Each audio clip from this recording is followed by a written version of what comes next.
اسلام کے ابتدائی زمانے میں قرآن کریم کی وحی اور آن حضرت صلی اللہ علیہ وسلم کی دوسری وحیوں میں کس طرح امتیاز کیا جاتا تھا؟ عموماً صحابہ کا یہ طریق تھا کہ اپنی وحی کو وہ بیان نہیں کیا کرتے تھے.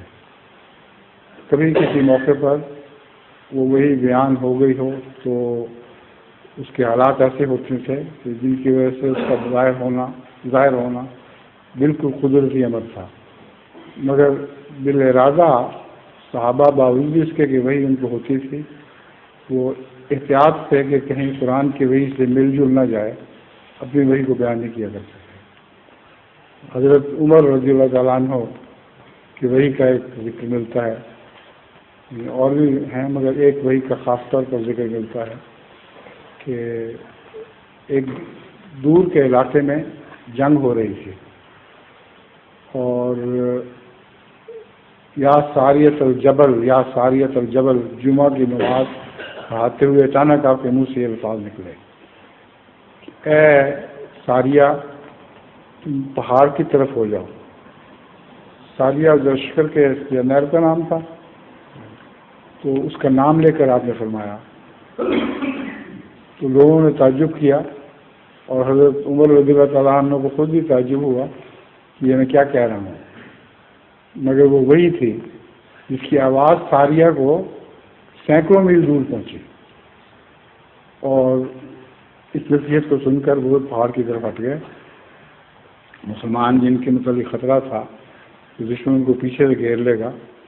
وہ غالب آ گئے، کیونکہ پیچھے پہاڑ چلا آ گیا اور پیچھے سے گھیرنے کا سوال باقی نہ رہا. بہت دنوں کے بعد جب وہاں ساریہ کے لشکر کا ایک آدمی اس فتح کی خوشخبری لے کے آیا، اس نے آگے بتایا کہ یہ کیسا وقت آ گیا تھا کہ ہمیں خطرہ تھا کہ لشکر میرا میٹ ہو جائے گا،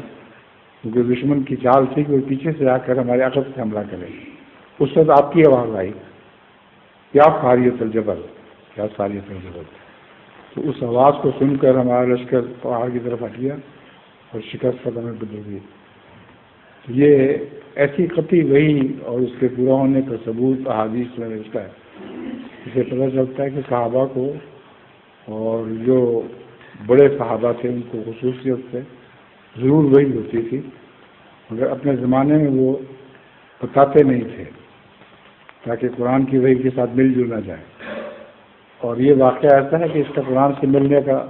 کوئی شبہ ہو ہی نہیں سکتا تھا، اس لیے اللہ تعالیٰ نے اس کو ظاہر فرما دیا. ظہور مہدی آخر زمان